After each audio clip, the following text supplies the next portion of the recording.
আমরা এক পাও কবরে আর এক পাও উপরে আছে, আমাকে তো এখন করে করে খাইতে আছে, ঘৃণার পাত্র হইয়া দাঁড়াইছি। এই মামলায় স্বাক্ষর দিতে বাধ্য হই। বয়স কি না ওটা আমরা বুঝবো ট্রাইব্যুনালে, তোমরা সাক্ষী দেবা, যা বিচার করবো আমি।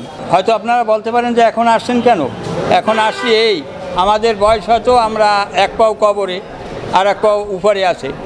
এই যে শাহিদ সাহেবের বিরুদ্ধে আমাকে অর্থাৎ যে সমস্ত কারুকার্যতা করাইছে, এমন একজন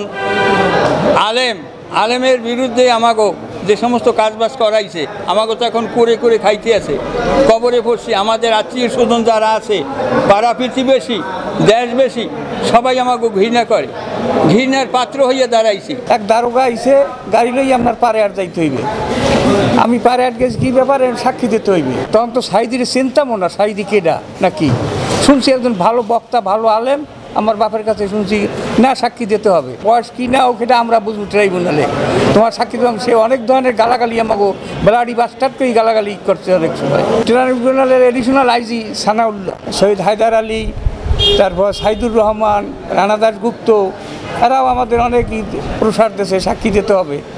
বিচারের রায় তো আমরা করামো। এবং একদিন আমাদের ওই ট্রাইব্যুনাল রয়ে গেছে বিচারকের পক্ষে, ঘুরেই দেখাইছে এইসব এই বিচারক, এই তখন জাহাঙ্গীর আলম প্রধান বিচারপতি হেও কইছে, তোমরা সাক্ষী দেবা, যা বিচার করবো আমি। আমাদের স্থানীয় পিরোজপুরের এক আসনের সংসদ সদস্য আউয়াল সাহেব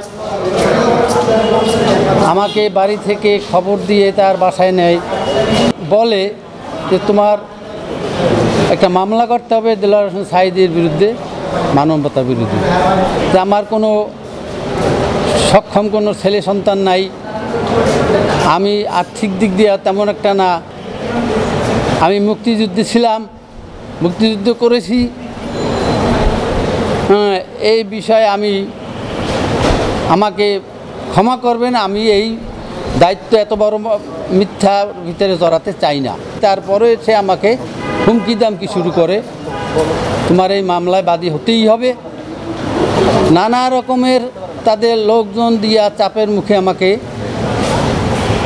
অস্ত্রে ভয় দেখানো, অমুক সময় বিভিন্ন একটা, আমি তখন পরিবেশ পরিস্থিতি খারাপ দেখতে পাই এবং আমার এর প্রতিবাদ করার মতো কোনো শক্তি আমি দেখি না।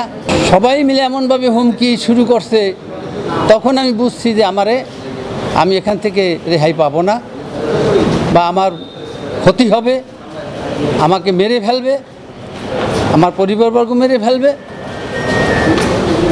তখন এক পর্যায়ে আমি অসচেতন হইয়াও পড়ি, দিক বিদিক কী করবো না, ওই মুহূর্তে আমি কোনো দিশাবোধ করতে পারতেছিলাম না। তাদের হুমকিতে,